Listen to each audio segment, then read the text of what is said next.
of the lost sons in our spiritual emphasis campaign, the prodigal God. And it's about the grace of God, the prodigal love, which means lavish, extravagant. It's shown in the gospel that God's Son came into this world, gave up everything that was rightfully his, going all the way to death on the cross so that he could open a way for us to share in God's eternity. God is inviting us, and it doesn't matter how far we are or how near maybe we might be feeling ourselves. So long as we're not there, he's telling us, come in and find a place at my table, because he has a place. He has a place for every one of us. We're also seeing, how that grace of God, that prodigious love of God creates a unique kind of community, a unique kind of human society, which is the church. How are you doing in the book? How are you enjoying that book? I've been just, as I've been going for it, I've been reading it, we've been talking about it in our small group. I missed my last meeting because I wasn't feeling very well last week, but it's been so insightful. It's so enriching when we meet together and talk with other people. Now, I wanted to ask you, which of the two sons do you feel that you're most like? Are you like the lost son? The one who had run away, the younger son? Or are you like the one who looks like he's there, he's at home, but he's also lost? Yeah? The elder brother. Which one are you? Yeah, I can hear a number of people, some of you don't want to say. But there's a reality for many of us that we are sort of like the older son, those of us who have been in the faith for a longer time, and there are those who have not been part of the faith who are feeling like the younger son, that I'm far away from God, and you have an opportunity to come near. You have an opportunity to come near, to find your place in God. And today we are going to be looking at, just how Jesus ties this story with one of the main themes of the Bible, which is exile and homecoming. And that's our theme for today, exile and homecoming. And it's dealing with a problem that affects all of us. Somehow, no matter how good things are, there's a stirring that is inside us, in our hearts, that really we are meant for more, that things should be better, that we're not really at home in this world. Somehow we feel homesick, that we're in exile. We're in a world that doesn't really match with our deepest needs, our deepest desires. And the question is, why should that be?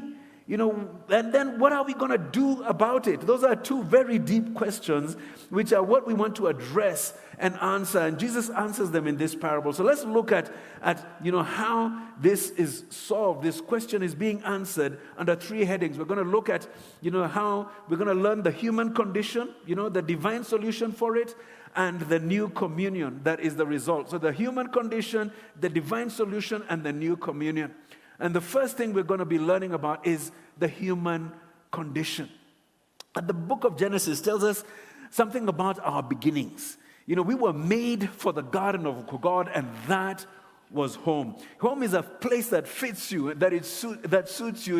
It fits and suits your deepest desires, your deepest needs. It's where you can be your true and complete self. And in Eden, in the garden of God, there was abundant fruit that satisfied all your physical needs. And then our God-enabled and productive role as stewards of that garden and of all God's creation satisfied our need for significance. And then God's presence with us, unhindered, a love that could not be removed from us, that satisfied what is really an infinite need in us. For affirmation, we need to be delighted in. We need to be delighted in. And the counsel of God satisfied our need for wisdom. It satisfied our minds. All of those things were there. And we were home. But according to the Bible, the very same thing that happened to that younger son happened to the human race collectively. We want to live our lives the way we want to live our lives.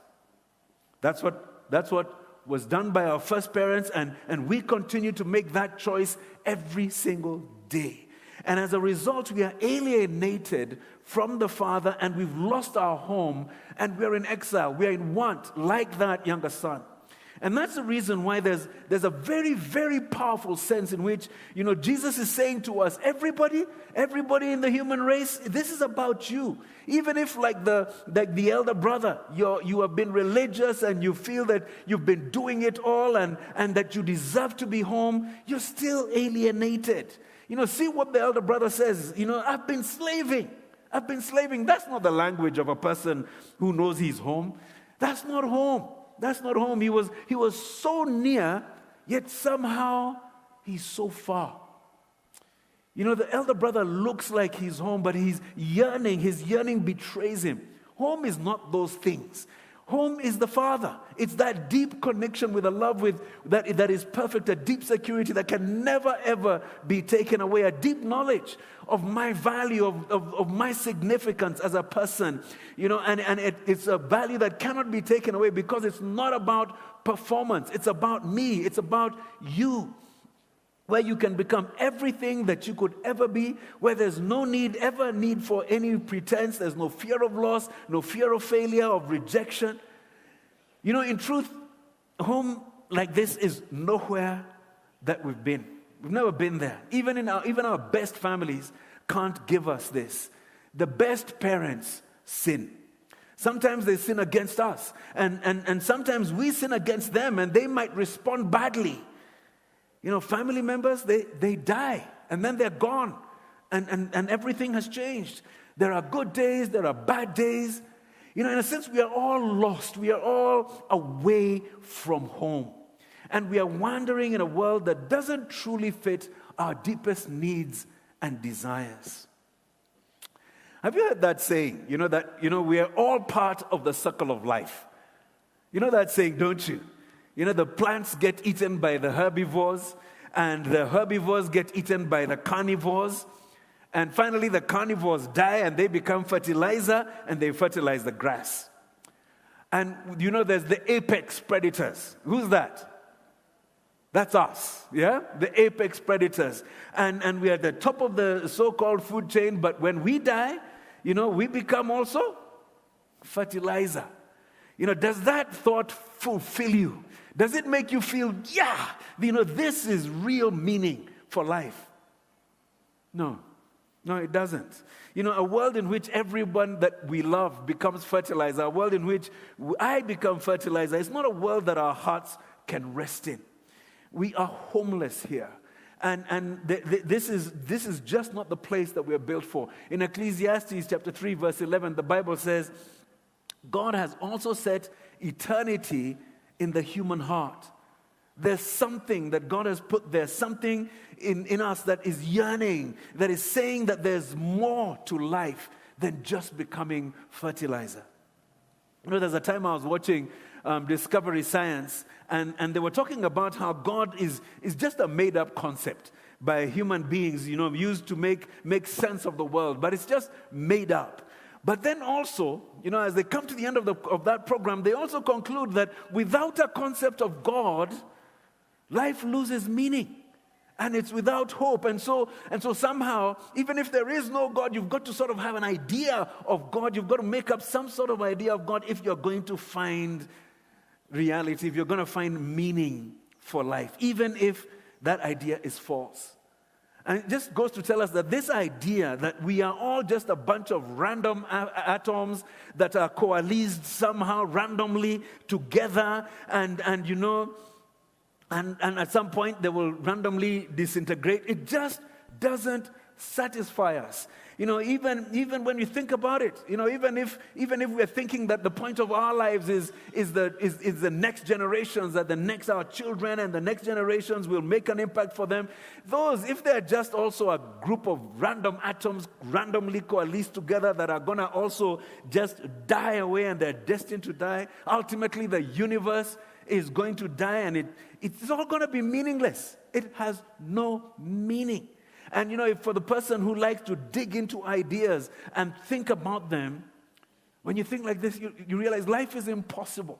No wonder the writer of Ecclesiastes said it's all meaningless. If we look under the sun, just in the world that we are living in, it's all of it meaningless. So if you're willing to think about it, you'll know that we are profoundly alienated. We don't feel at home. This world is not our home. Now, C.S. Lewis has a great discussion on this in his essay, The Weight of Glory, which, by the way, you can get online. Almost all of us, to some degree or other, if we are at least honest in facing these things, we've had to deal in some sense with this idea that the world is really not our home. And sometimes we deal with it by consoling ourselves with memories of wonderful times, or homes in the past, and where everything somehow was wonderful. Often we look back to home, looking back to an idea of those good old days, looking back actually to a romanticized past, where we forget the true realities of that moment, of the things that were going on, even in the midst of the nice memories that we are having. We forget those realities and pains of that time. Sometimes we pine and we wish that things would have been better. Or, if only Dad had never left or whatever. C.S. Lewis in his book, responding to Wordsworth, an English poet, speaking about what he said, he says, Wordsworth identifies this feeling with certain moments in his own past. But all this is a cheat. For if Wordsworth had gone back to those moments in the past, he would not have found the thing he remembered itself, but he would find only the reminder of it. What he remembered would turn out itself to be a remembering, unclear. These things, the beauty, the memory of our own past, are good images, of what we really desire. But if we make them the thing itself, they turn into dumb idols, breaking the hearts of their worshippers. Dumb idols because, of course, those, just like false gods, they can't do anything. They can't actually meet your need. For they are not the thing itself. They are only the scent of a flower that we've not yet found, the echo of a tune we have not heard, news from a country we have never yet visited. He's saying that whenever you have a moment, a temporary moment in which you don't feel quite so homeless, something beautiful has happened, and you're not feeling so homeless in this world, it's actually a pointer to the thing that we truly desire, pointing to that ultimate home that shall also fulfill us, that shall so completely fulfill us. And Lewis is saying when someone, he says that when someone is hungry, it doesn't mean that there's food right there. But it does mean that there is something about us that is made with a need for food. The body needs food for sustenance and repair. It even needs food for pleasure. And that hunger is pointing to a reality.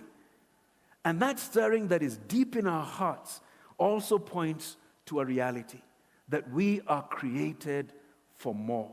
God has put eternity in our hearts. We don't know exactly what it looks like, but it's love, it's glory as we are so fully accepted and recognized by the one who made everything, who made us. It is to be feasted, it is to be celebrated, it is to be given a role and significance. And the Bible promises us official roles, that we will be ruling and reigning with him, truly and completely sons.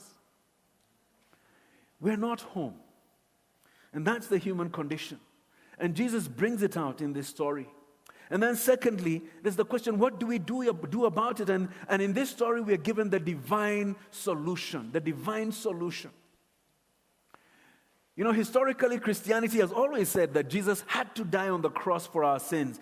Just look at the evil in the world. Look at what we've done to each other. Look at how people have rebelled against God.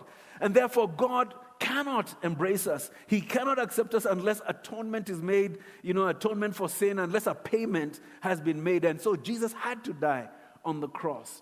But then there are some people who read this particular parable and they say, wait a minute, that doesn't seem to be what's going on here. Look, here's the father representing God, and here's the younger son representing a returning sinner, and he tries to make payment, but the father doesn't allow it. And he freely gives him the robe, freely gives him the ring, freely gives him that place back in the family. God apparently brings this young man representing a returning sinner back without any atonement, without any sacrifice. So they say that, that God somehow just accepts people. He just loves us. He doesn't need any atonement. He doesn't need sacrifice. In some way, by the way, they're saying that the cross was not necessary. The cross of Jesus meant nothing. And if you read it like that, you're completely wrong. You're completely missing the wonderful news that we're getting from the Bible here. You're missing it. Because if you go back to the beginning, the very beginning of Luke chapter 15, we saw that early in our series. We see that the tax collectors and sinners and the Pharisees and teachers of the law were gathering around Jesus. And so you have these younger brother sinner types and you have these elder brother religious types. And the Pharisees are saying to Jesus, what in the world are you doing relating with such sinners? And in response, Jesus tells these three parables. And in the first parable, there's a lost sheep. And in that parable, someone goes out to find the sheep and bring it back. In the second parable, there's a lost coin. And someone goes out and to search for that, well, not going out, but into the house and searches for it to bring it back. But in this third parable, there's also a lost object. There's a lost son. And yet no one goes to search for him.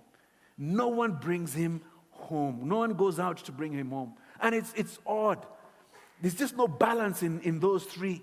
Why isn't anyone who going out for this person? And Jesus wants us and is forcing us in a sense to ask the question, who should have gone out? Who should have gone out? In this story, who is it that should have gone out? And anyone from that culture of that particular time, there was a clear answer that any of them would have given. It's the older son's job. It's the older brother's job. Do you remember that law of primogeniture, in ancient cultures? The older son, it was his job to keep the family together, to keep that family running. And that's why he got the majority of the estate. That's why he got more than everybody else. It was his job to make the family a family, to keep making that family a family. And therefore, he should have gone. And there's a story from the book that we've been reading in The Prodigal God that Keller gives. It's a beautiful story. He says, quoting there, I think it's page 81, Edmund Clowney recounts the true story of a young man who was a U.S. soldier missing in action during the Vietnam War. When the family could get no word of him through any official channel, the older son flew to Vietnam and risking his life, he searched the jungles and the battlefields for his lost brother. It said that despite the danger, he was never hurt because those on both sides had heard of his dedication and respected his quest. Some of them called him simply the brother. This is what the elder brother in the parable should have done. This is what a true elder brother would have done. He would have said, Father, my younger brother has been a fool, and now his life is in ruins, but I will go look for him and bring him home. And if the inheritance is gone, as I expect it will be, I'll bring him back into the family at my expense. And that's the key to it all. When the father is, speaking at the end of the parable and is telling the older brother as he's gone out to him and he says, my son, you are always with me and everything I have is yours. He's telling the truth because he's already divided up his property and the younger son had taken his part and it was gone. And that means that everything that the father owns is going to the elder brother. He's the only heir left. And therefore, there is no way for the father to bring the younger son back into the family except at the elder brother's expense. The restoration of the younger son was free to him. It was grace to him. It was free to him, but it wasn't free to the older brother. There's no way that the father could bring that younger son back except at the expense of the older brother. And to show the Pharisees, what they look like, in order to lift up a mirror to them, to help them see themselves in this story, in the story, the younger brother's brother, that elder brother, is really a Pharisee. We can see that. But in our story, we don't have a Pharisee for an older brother. If we are a lost son, if we as the human race, as every human person, if we are that lost son, we need a true elder brother. And because there's no way for the father to bring us back into that family except at the expense of that true elder brother. What kind of elder brother do we need? We need someone who will come all the way from heaven to earth, from that place that we are hoping to find a home in, from there to earth. We would need someone who is willing to take upon himself our infinite debt, and when we have him.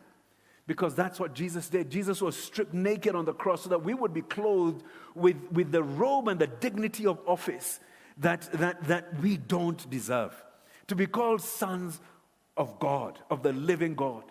You know, Jesus drank the cup of eternal justice. You know, remember that what he said in the Garden of Gethsemane? It was a bitter cup. Luke 22 verse 42. Let this cup pass from me. Nevertheless, not my will, but yours be done. He drank the cup of eternal justice so that we would receive, you know, the eternal joy at our Father's feast, that we could be received in that way. You know, people, we have a true elder brother, and it's Jesus Christ. The Father could not bring us back in except at the expense of that true elder brother, and he became an exile for us. You know, in Genesis chapter 3, after the sin of Adam and Eve, they were kicked out of the Garden of Eden as a punishment for their sins. And the Bible tells us that flashing swords were to guard the garden, symbolizing that they could not get back in. They were banished. They were in exile. And we know from the Bible, you know, that somehow God continues to interact with people, but there is a very clear separation that came about because of our sin. And we are away from home, and we can't get back in. So this true elder brother has to take it all. And so he says, you know, foxes have holes, and birds of the air have nests, but the Son of Man has nowhere to lay his head. He was an exile. He's far from home. He has no home. He was crucified outside the city gate. And when he was dying, it gets so bad that he cries out, my God, why have you forsaken me? Jesus experienced the ultimate exile. Why? So that he could bring us, you know, back in. His lost brothers and sisters could be brought back in, back home. Now, what's the main way that we have a homecoming? You know, how do we celebrate a homecoming? Not just in ancient days, but even today. What is the main way in which we celebrate a homecoming? When we want to just rejoice in coming home at this time? You eat, isn't it? You eat.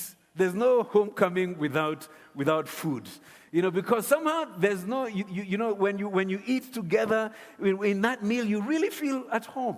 You know, there your body is getting what it needs. You're getting that great food. And there your soul, as you're talking together and feasting together, getting that laughter and that acceptance and that information and that support and building that relationship. It's a place of physical and emotional healing and spiritual and relational flourishing. You're just feeling good.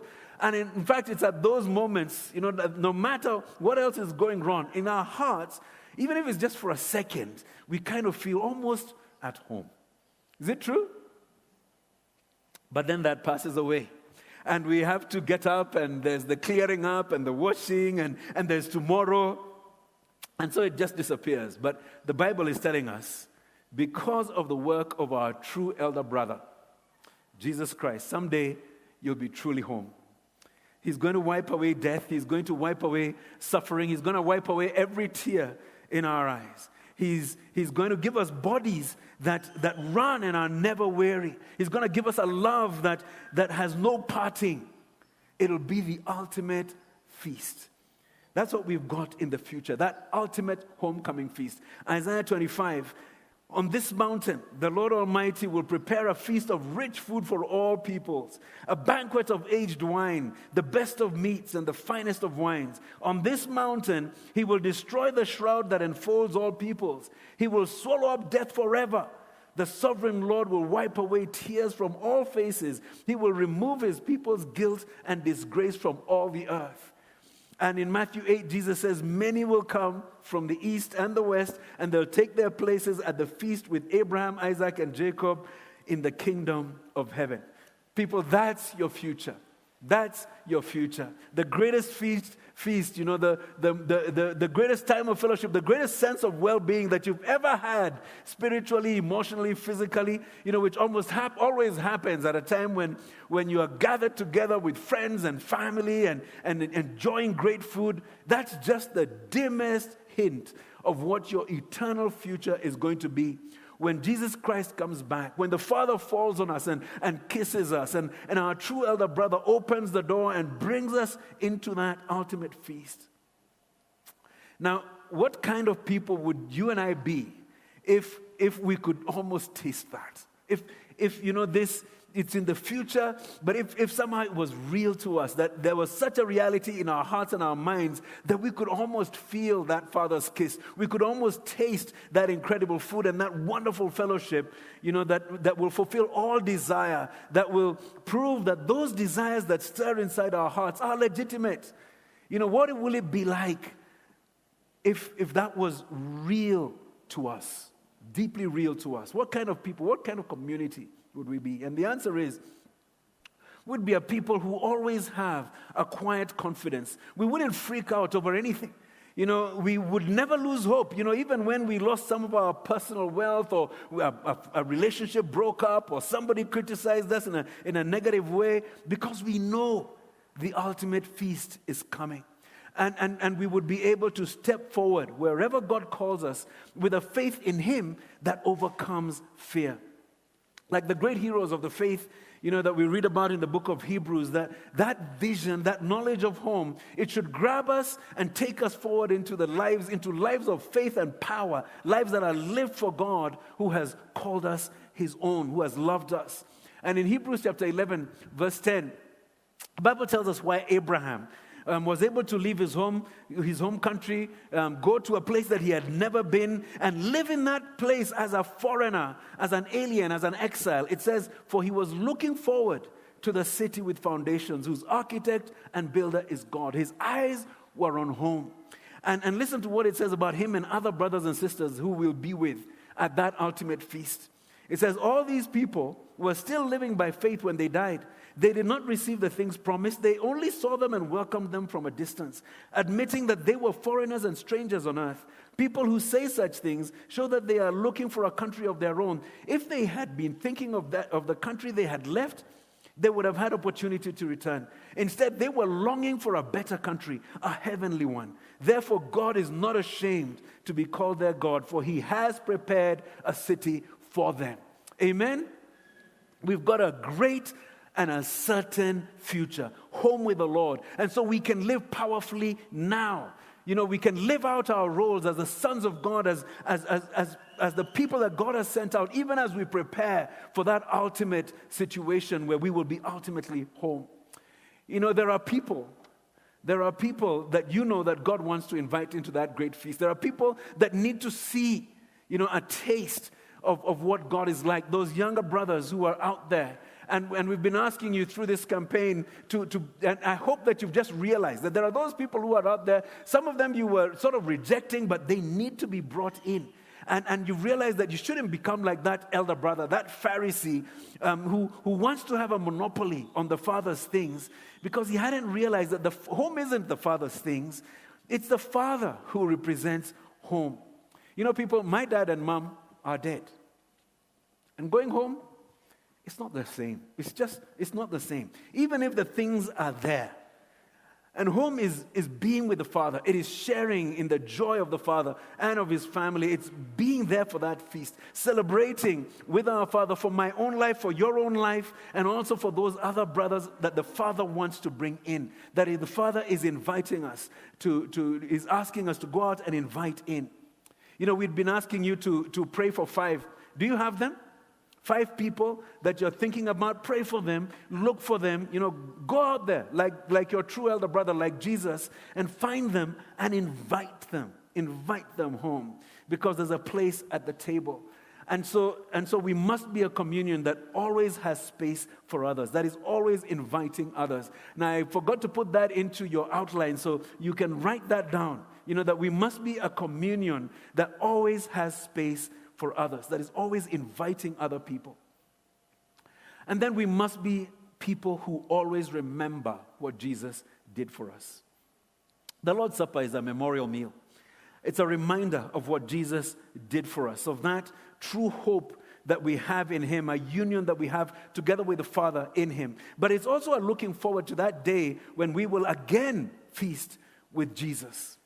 And Jesus said, do this in remembrance of me. Do this because it represents everything that I have ever done or will ever do for you. Do this as a way of reuniting yourself and re-energizing your understanding of my salvation. Do this as a way of reconnecting to the wonderful life-changing effects, of the Father's welcome and of your homecoming. Remember. And that word has a much deeper meaning in the original language than in the English. Remember. And the Lord's Supper, the Remembrance Supper, it works in two ways. Firstly, the Lord's Supper is a time of intimacy with Christ. Remember what the Father says? We had to celebrate. Why? Because my son who was dead and is now alive, I want to celebrate him. I want to have fellowship with him. I want to celebrate that son who is dead and alive.